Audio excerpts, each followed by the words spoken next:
nós vamos ler um pouco o início e vamos para o final. Amém? Diz assim a palavra do Senhor.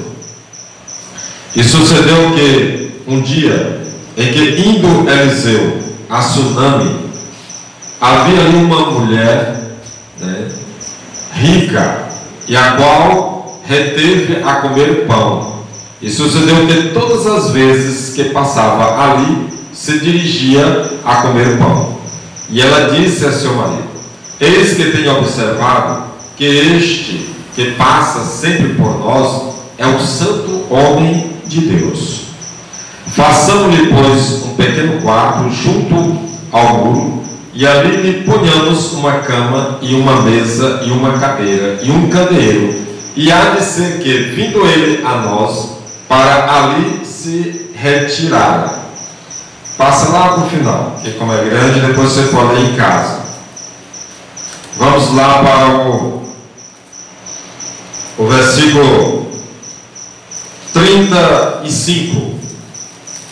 Depois voltou-se e passeou naquela casa de uma parte para outra, e tornou a subir, e estendeu sobre ele. E então o menino espirrou 7 vezes, e o menino abriu os olhos.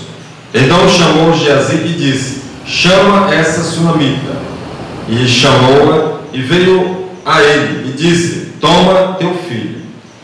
E veio ela, e se prostrou aos seus pés, e se inclinou à terra, e tomou o seu filho, e saiu. Amém?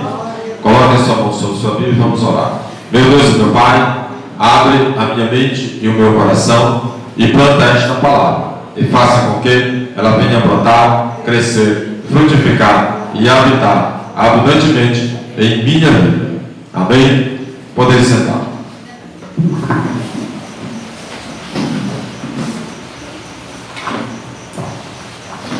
Meus amados, o título da nossa mensagem de hoje é: não desista da sua bênção. Para a gente entender o texto, Eliseu, ele sempre ia uma vez por ano ao Monte Carmelo para orar. E ele passava na casa, na estrada, estava a casa desta mulher rica, que não tem o nome, por ela ser de Suname, Suname, chamava ela Sunamita. E aí ela observou que Eliseu era um homem de Deus, era um homem santo. E então ela convidou para vir à sua casa. E ali Eliseu, todas as vezes que passava ali, Eliseu estava na casa dela, tomava café, comia pão. E ela observava que quando Eliseu entrava na sua casa, algo diferente acontecia na sua vida. E aí ela chamou o seu marido, disse: olha, eu vejo que esse homem é um homem santo, porque nem todo mundo que fala que Deus é santo, mas ela observou que aquele homem era santo. E aí disse: vamos fazer um quarto e colocar uma cama, um candeeiro, mobília, para quando ele vir até nós, ter um lugar para ele ficar. E foi o pior quarto, ela fez o melhor quarto, fez em cima, fez o quarto na melhor parte da casa, colocou mobília de qualidade, a melhor mobília, e ali fez o quarto para o homem de Deus. Ali era o quarto do homem de Deus. Olha só como muitas vezes as pessoas não entendem o que essa mulher entendeu. E aí preste atenção nisso. Então, o nosso título é: nunca desista da sua bênção. O que nós podemos observar é que esta mulher, ela teve a sabedoria de identificar o homem de Deus, e que nem sempre a gente tem. Vamos muito pelo Huawei, vamos muito pela ilusão, mas ela observou. Eliseu, a Bíblia diz que Eliseu era um homem difícil. Eliseu, ele tinha um temperamento terrível. Geralmente os homens de Deus, eles não eram simpáticos, os homens de Deus do Velho Testamento. Eu até citei aqui no caso de Isaías e Ezequias, eles não seriam aceitos pelos crentes de hoje, porque eles eram muito rudes, duros, e Eliseu não era diferente, mas é homem de Deus. João Batista não entraria na casa de ninguém aqui por causa do seu comportamento, mas João Batista era homem de Deus, né? E aí ela observou que ele era homem de Deus, mesmo sendo uma pessoa de temperamento, né, difícil, mas ela disse: ali se trata de homem de Deus. E aí ela cercou ele com todo respeito, mas cercou a tal ponto que Eliseu cedeu, que Eliseu não era de entrar na casa de ninguém, mas ela cercou ele de uma certa forma que ele terminou entrando na casa dela. Você não vê Eliseu indo, Eliseu passou na casa de alguém para comer pão, não sei o que, ele não entrava, saía da casa dele e ia para o Monte Carmelo, não entrava na casa de ninguém. Mas ela constrangeu e cercou ele de tal forma que ele terminou entrando na casa dela, né? Então preste atenção nisso. Atitudes de uma mulher corajosa. Por que corajosa? Porque Eliseu era difícil. Ele poderia ter sido mal educado com ela, ele poderia ter dito grosserias com ela, porque ele era dizer grosserias mesmo. É tanto que você vai ver, mais na frente ele diz, ele fala algumas verdades para ela, mas ela é uma mulher de coragem, né? Porque o homem de Deus, ele tem que, na hora que for preciso, ele tem que dizer mesmo, nem que isso vá doer. E aí a Sunamita era uma mulher que sabia fazer o bem. Porque, preste atenção nisso, fazer o bem não é só você chegar a alguém que está ali querendo atravessar a rua e você vai dar a mão para atravessar essa pessoa. Não é bem assim. Tem muita gente que pensa dessa forma. Não, alguém está com fome, eu vou levar um prato de comida. Isso é fazer o bem, sim. Mas ela sabia fazer o bem, saber a quem fazer. Quando isso aqui diz sabia fazer o bem, é saber a quem você vai fazer o bem. Então ela resolveu fazer o bem ao homem de Deus. E ela observou que toda vez que ele entrava na sua casa, a sua casa era abençoada. Porque muitas vezes você é rico, mas dentro da sua casa falta muita coisa. Falta paz, muitas vezes falta amor. Os ricos muitas vezes têm tudo, mas não tem paz, não tem amor. E ela via que ele, quando chegava na casa dela, algo diferente acontecia. E aí ela disse: opa, então eu vou fazer mais. Ela escolheu a melhor parte da casa e fez o que ela tinha de melhor para dar para o homem de Deus. Geralmente, nós sempre queremos dar para alguém o pior nosso. Mas ela convenceu o marido dela a fazer o quarto e na melhor parte da casa que era para ser o homem de Deus. E quando Eliseu chegou ali, ela disse: aqui é seu quarto. Então Eliseu disse: meu Deus, né? Tudo isso, né? Tudo isso, né? Então veja só, aquela mulher, né? Ela tinha um respeito profundo pelo profeta. Além dela ser uma mulher de Deus, dela fazer o humano, ela tinha... Sai aí, demônio! Espera aí, deixa eu pegar essa mulher. Espera aí, dá uma amarrada com a filha do inferno. Eu resolvo esse problema amanhã. Esse problema aqui eu resolvo amanhã. Rapaz, eu resolvo esse problema amanhã. Amanhã eu resolvo, em nome de Jesus. Daí sai coisa do diabo, mas eu resolvo amanhã, em nome de Jesus. Da manhã não passa. Amém? Então vamos lá. Então, veja só. Irmã Zé, você sabe o nome dela, sabe, irmã Zé? O nome dela? Nós só não conhecemos ela, não.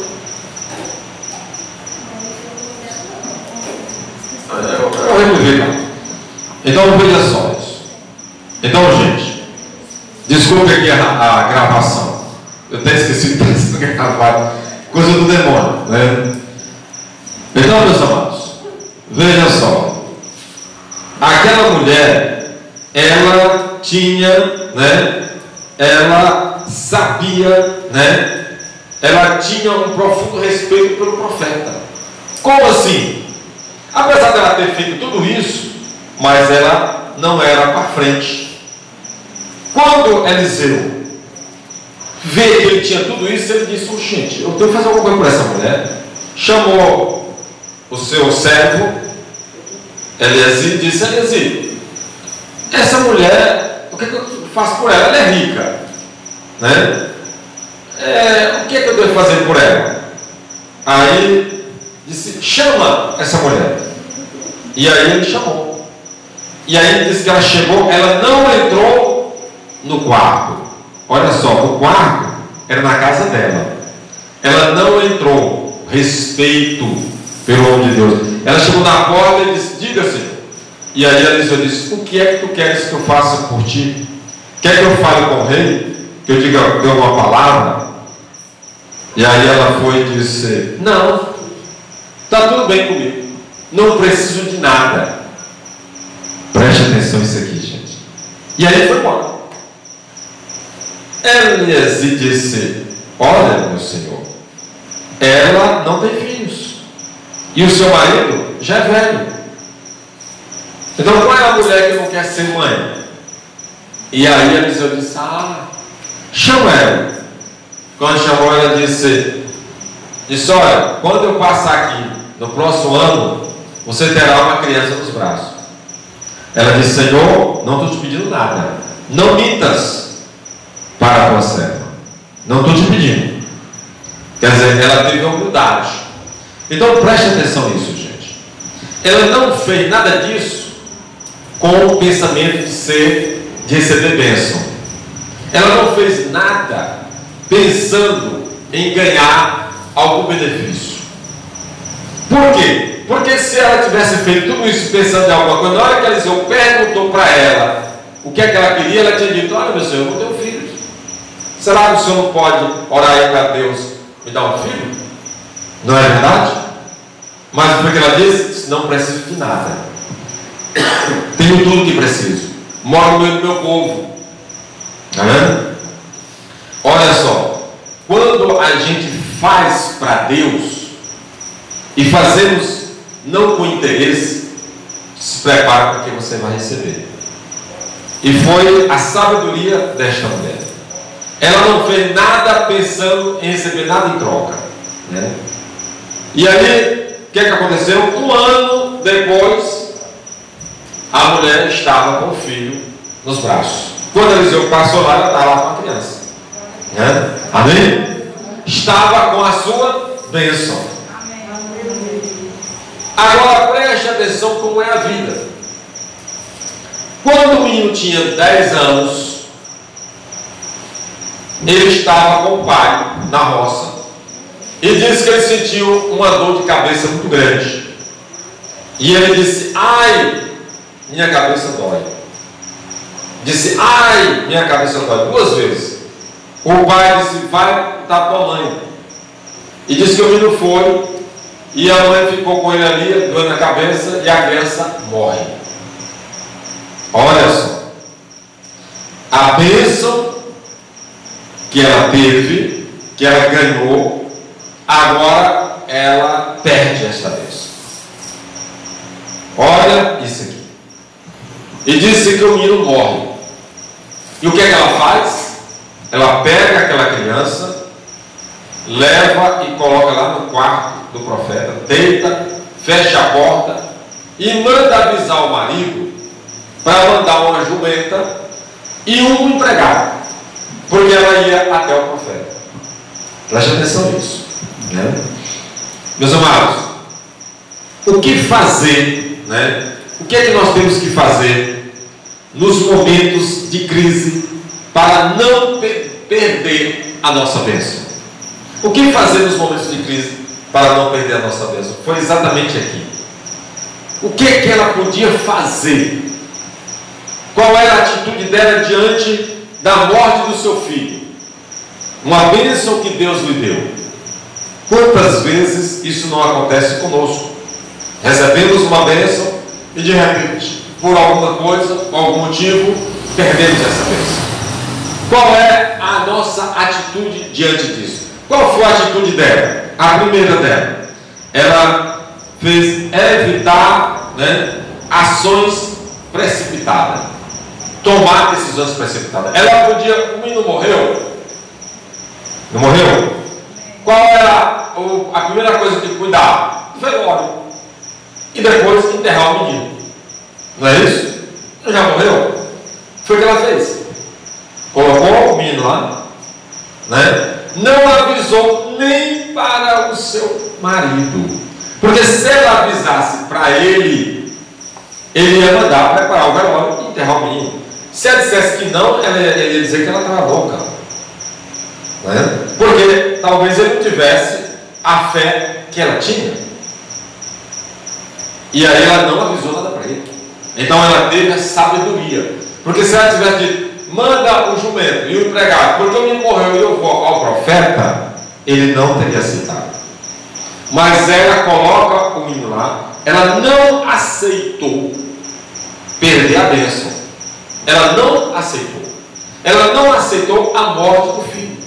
É tanto que ela coloca o menino lá no quarto e manda dizer ao marido para mandar um jumento com o empregado que ela vai ao profeta lá no Monte Carmelo. E ele até questiona: por quê?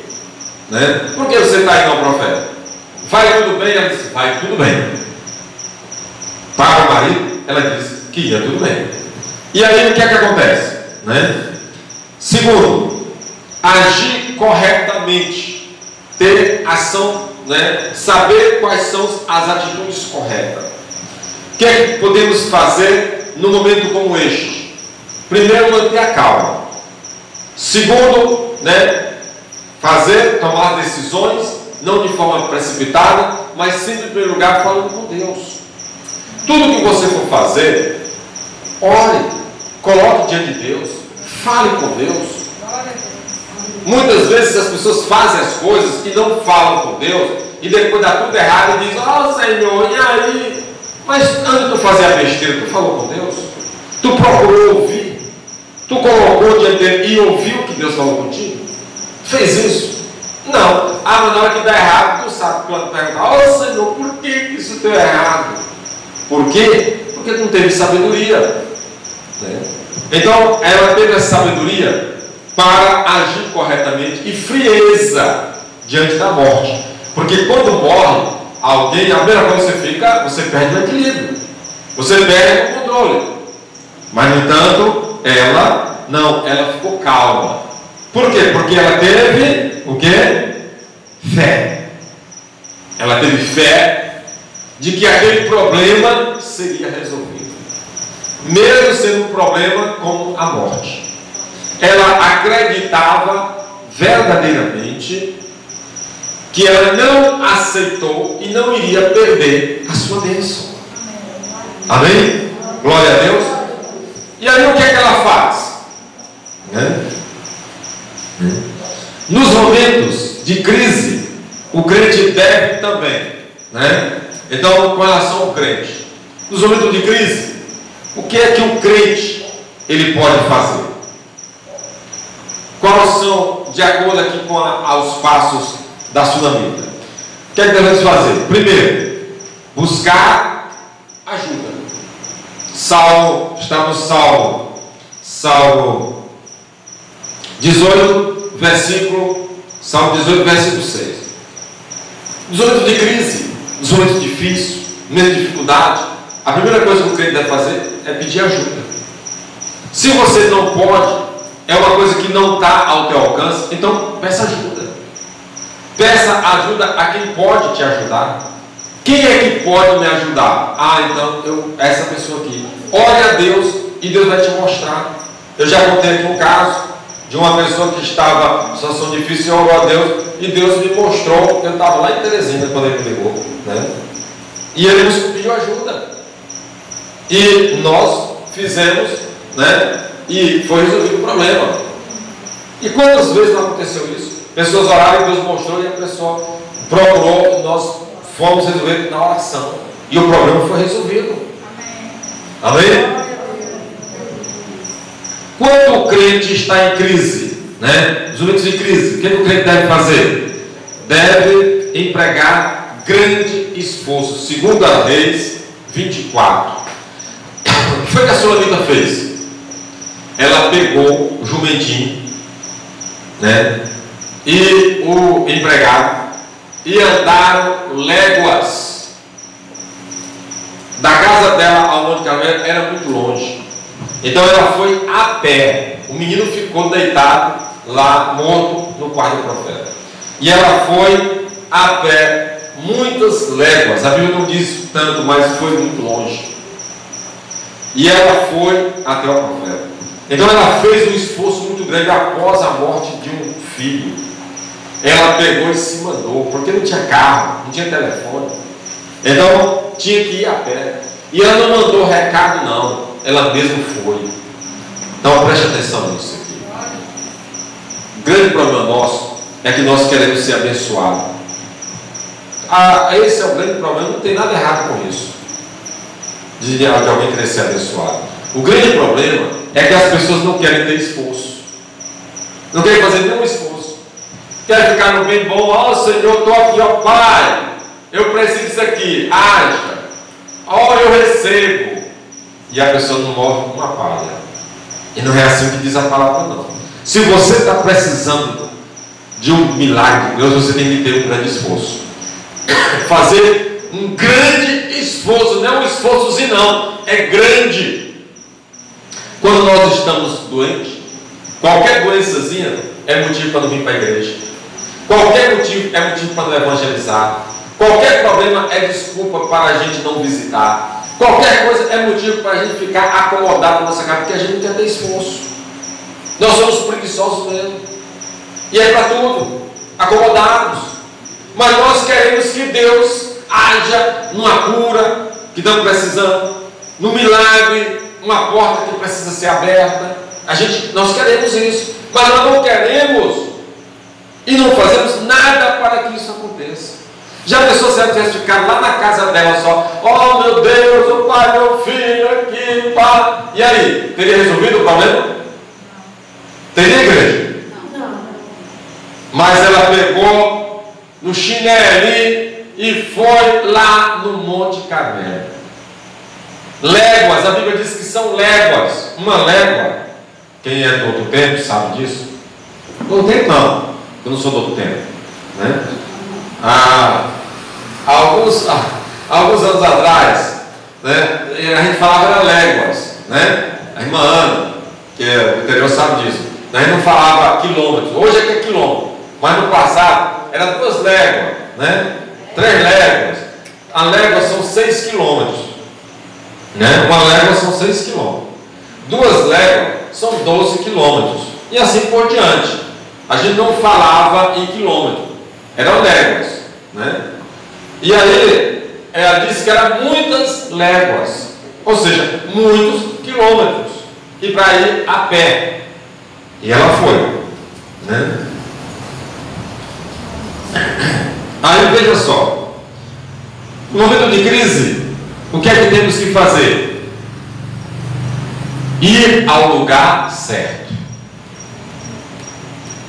Lá ela podia ter pedido ajuda para tanta gente, mas ela disse: eu vou falar com a pessoa certa.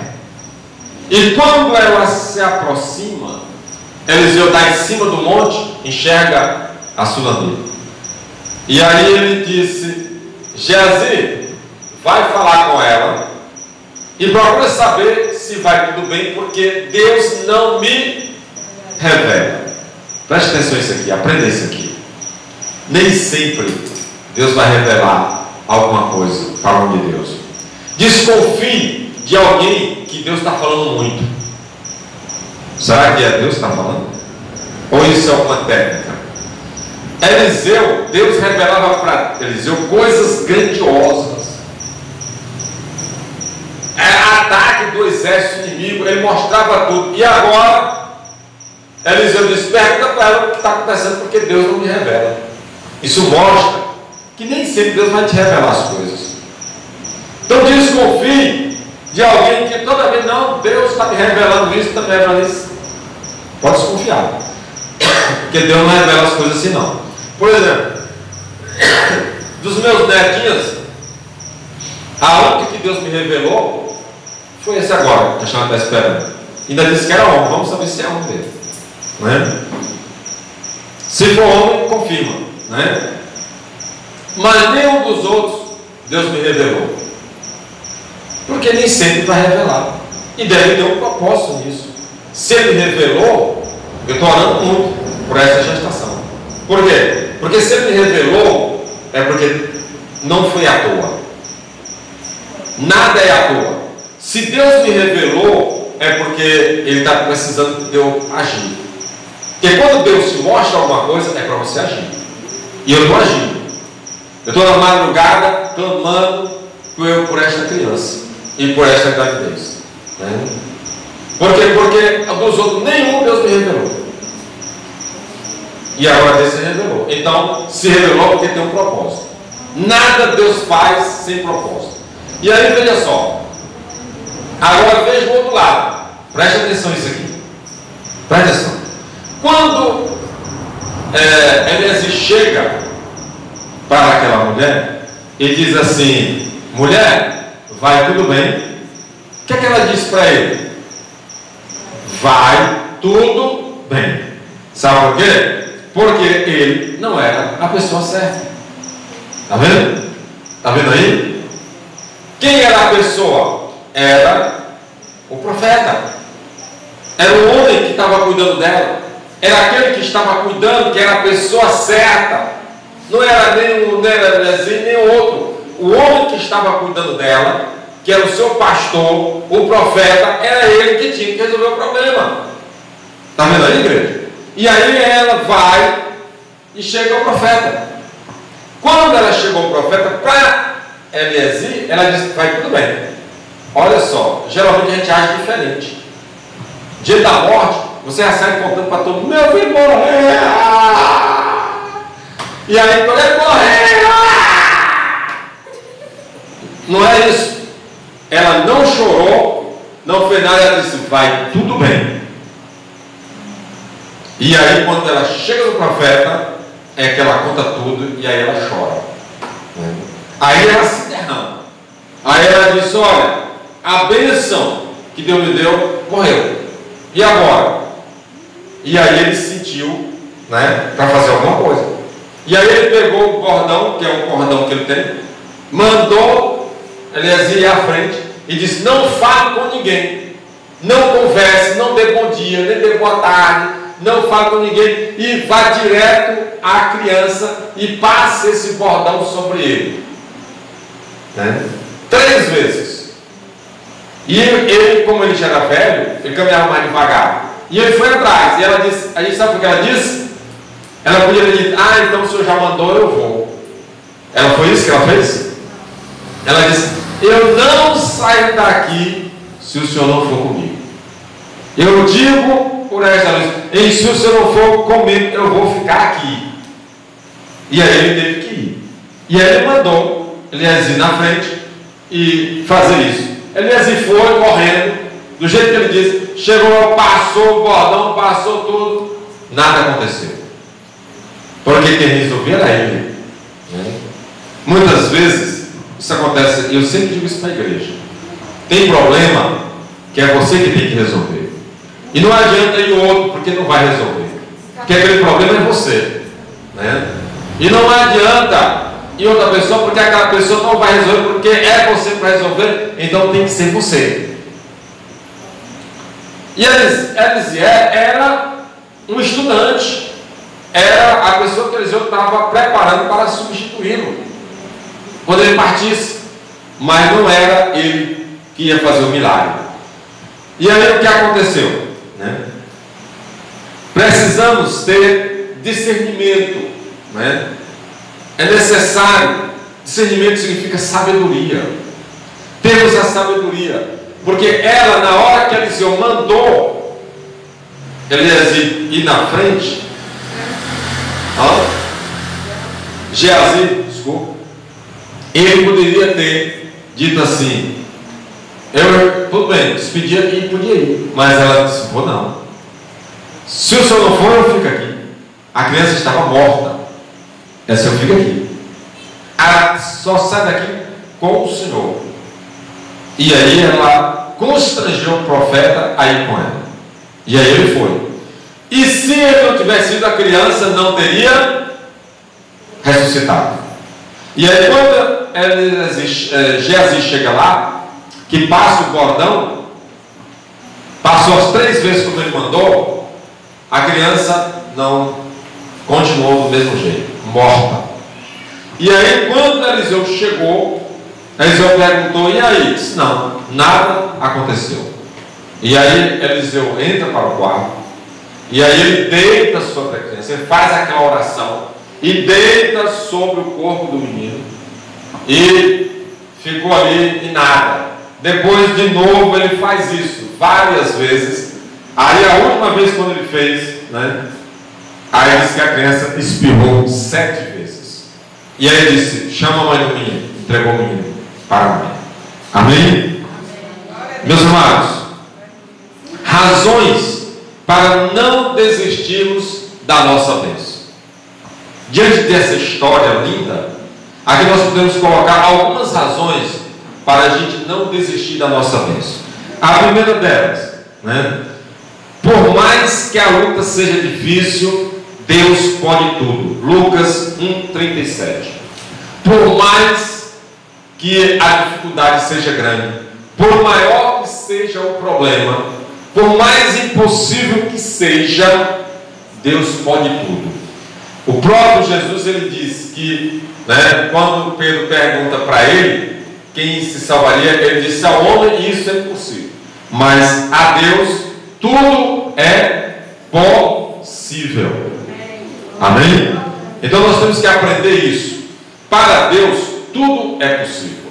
Então eu não posso desistir da minha bênção, porque eu sirvo um Deus que tudo é possível. Mesmo diante de dado que estamos vivenciando, essa pandemia que está aí. Agora, ninguém nunca se falou tanto do reinado do anticristo que está se aproximando, mas diante de tudo isso, nós precisamos saber que tudo é possível àquele que crê, porque existe uma igreja aqui. Esta igreja, ela está aqui não é por acaso. Esta igreja está aqui é para fazer a diferença. Nós estamos aqui para exatamente fazer a diferença. Nós estamos aqui para transformar vidas, para mudar situações. Amém. O que é que está precisando mudar na tua vida? Então está na hora de você mudar. Qual é o problema que está travando o teu sucesso? Então está na hora de você acreditar. Qual é o entrave que está acontecendo no teu negócio? Está na hora de destravar. É agora. A hora é agora. O momento é este. Então está na hora da gente acreditar no poder de Deus. Mas para isso, precisamos fazer com a sua vida. É preciso a gente ter esforço. O grande problema nosso é que nós queremos um milagre, mas não queremos fazer nada para receber o milagre. Não quer esforço. Nós queremos de graça. Nós queremos ficar aqui, pezinho, no bem bom, e as coisas caírem. É bem melhor, né? Cai do céu, né? E a coisa não é assim. A gente vê muito crente dizendo amém, eu recebo, aleluia, glória a Deus, mas você não vê esse crente se empenhando para as coisas mudarem. Nós precisamos estar aqui. A criança morta, ela só ressuscitou porque houve a ressurreição dessa criança, porque ela foi atrás, ela foi buscar, ela andou léguas, ela se esforçou, ela acreditou. E olha que situação, né? Razões para não desistirmos, né, da nossa bênção. Vamos lá.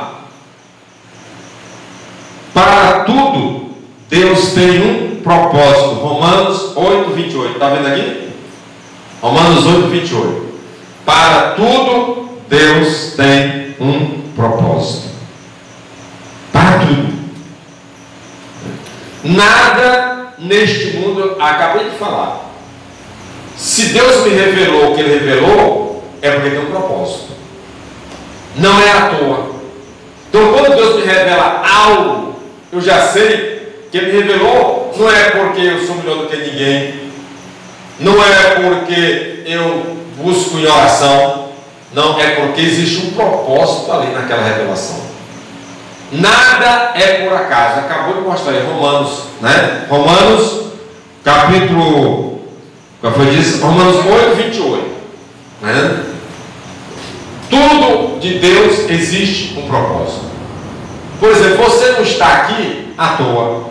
Você está aqui, existe um propósito de Deus para você estar aqui. Você está aqui na igreja, se você é obreiro, é porque existe um propósito de Deus para você ser obreiro. Se eu sou pastor desta igreja, é porque existe um propósito de Deus para eu estar aqui como pastor. Senão eu não estaria. Se não tivesse o propósito de você ser obreiro da igreja, você não seria. Você pode ter certeza que não seria.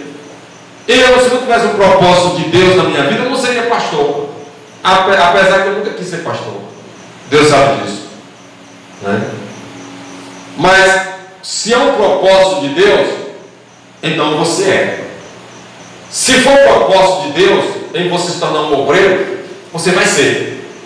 No momento certo, na hora certa, você será. Porque tudo de Deus, se há um propósito de Deus, como tudo tem um propósito de Deus, vai acontecer na hora certa. Aprenda isso. Amém?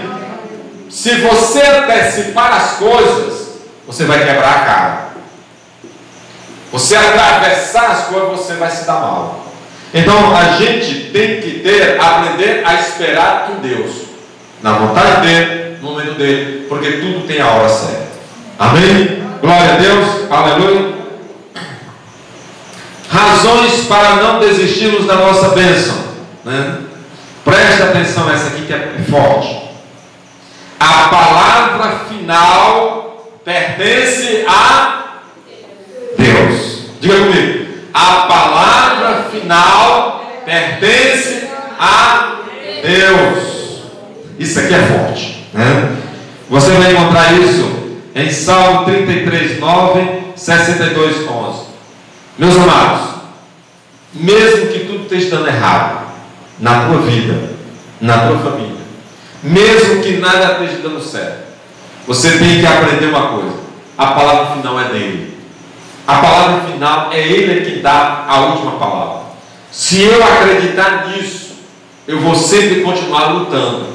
Eu vou continuar lutando porque o que eu preciso fazer é lutar. Se nós estamos aqui para um propósito. E se existe um propósito, existem lutas. Não há propósito sem lutas. Se existe um propósito, existem lutas. Então eu estou aqui para lutar, para não deixar a minha bênção morrer, ou não desistir da minha bênção. Se eu sei que eu fui criado para dar certo, porque nós somos criados para dar certo, nós não fomos criados por acaso.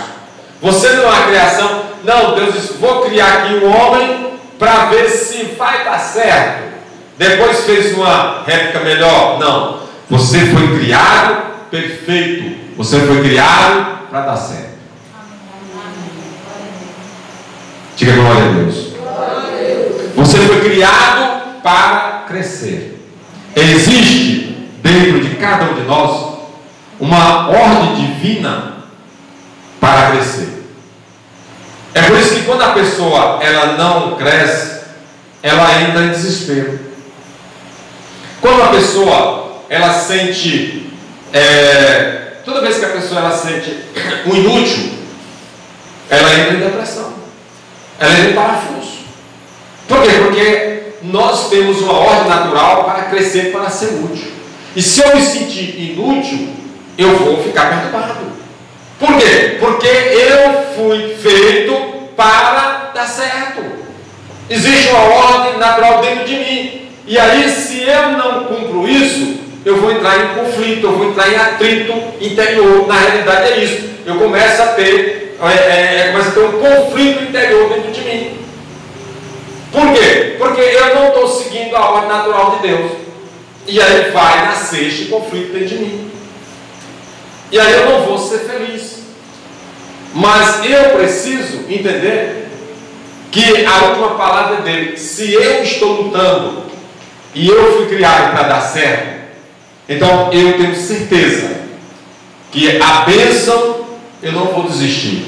Por quê? Porque eu fui criado para ser uma bênção.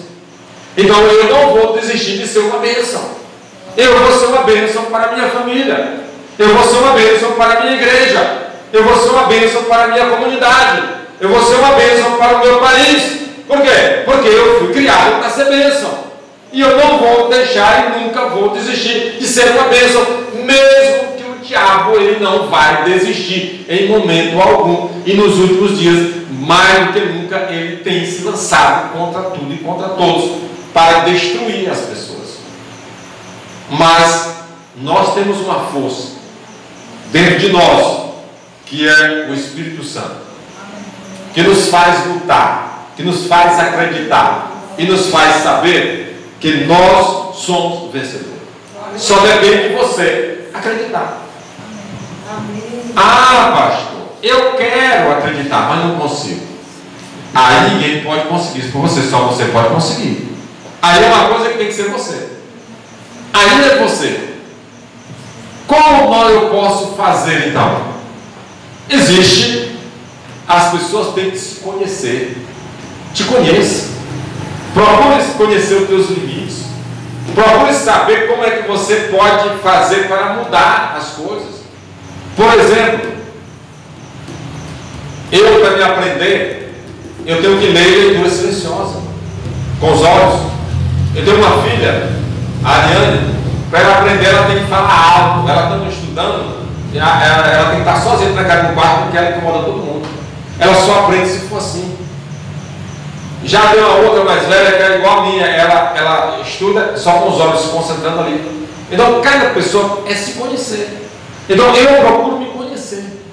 E aí, eu me conhecendo os meus limites, eu vou agir. Então, Deus ele deu essa capacidade para todos nós. Ah, mas fulano tem, eu não tenho. Todos nós temos essa capacidade. Então, pare de preguiça e comece a agir.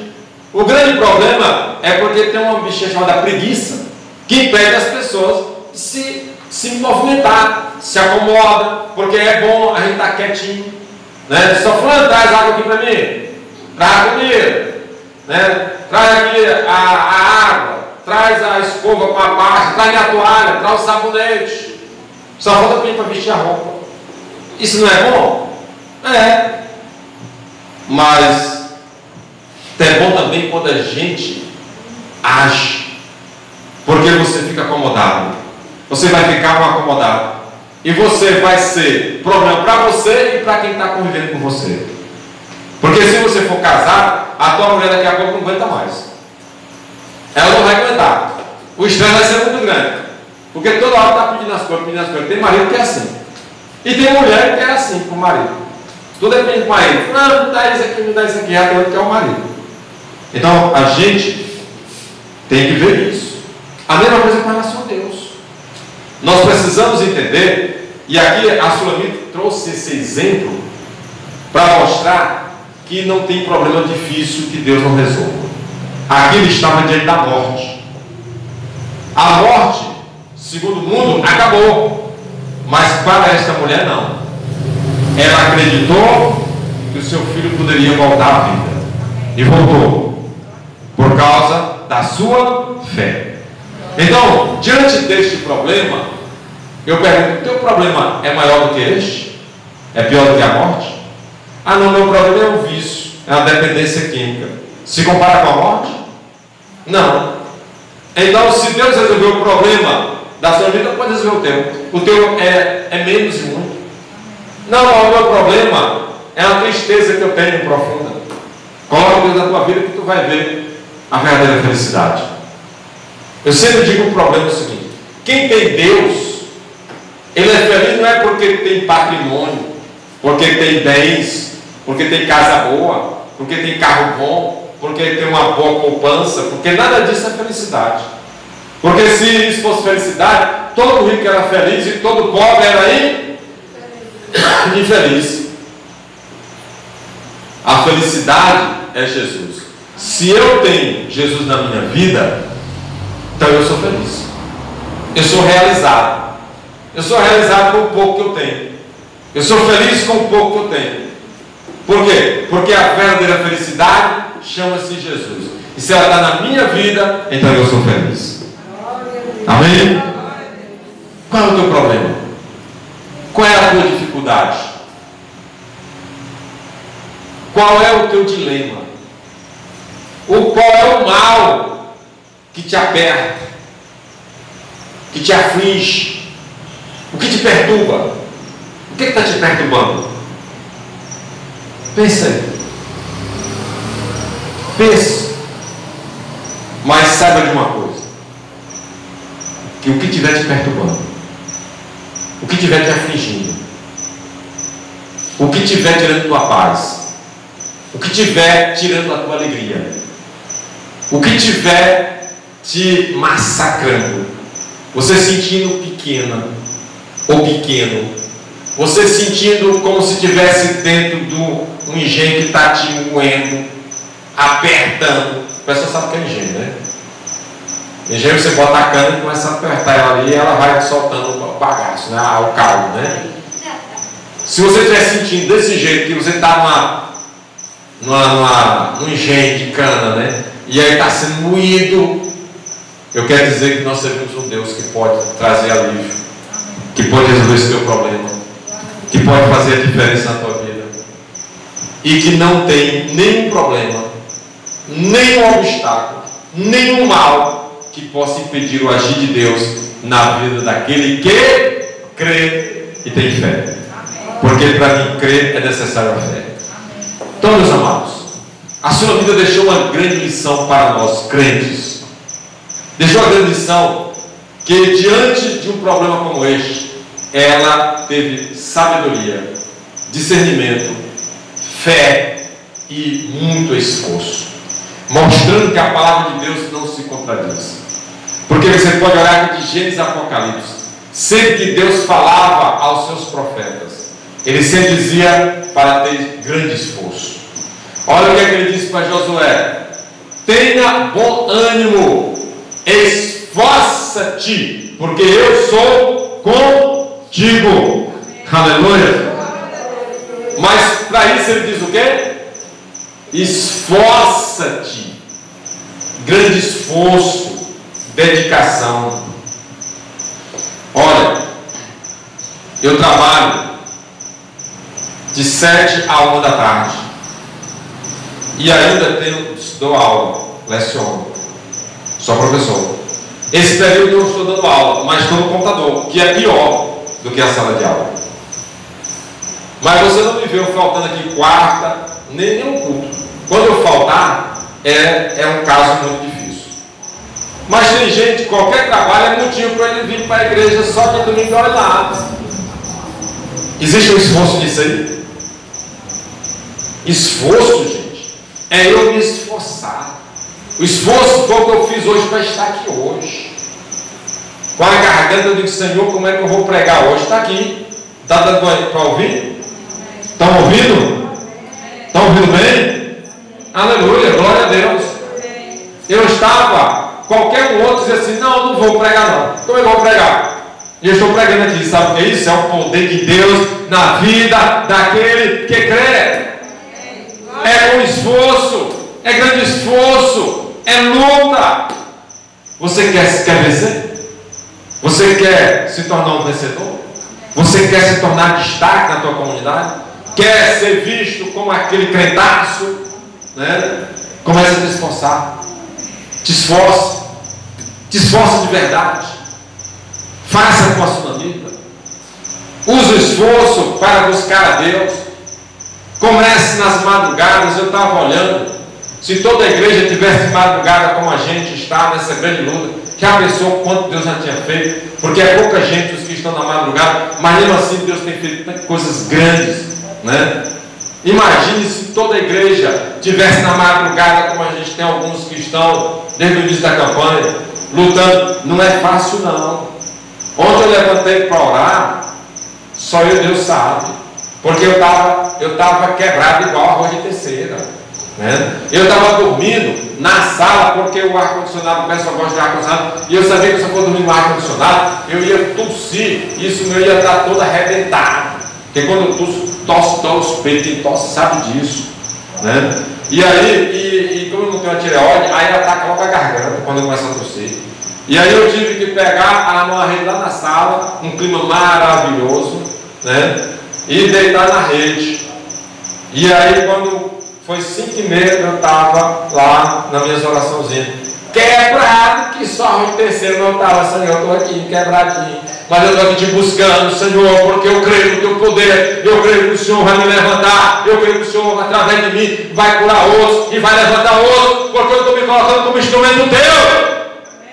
Diga glória a Deus. Fazendo como diz o profeta Isaías: envia-me a mim, estou aqui. Não, mas para isso tem que ir. Não é só falar, não, é agir. Aleluia, glória a Deus. Fique de pé, nós vamos orar. Qual é o teu problema? Qual é o problema?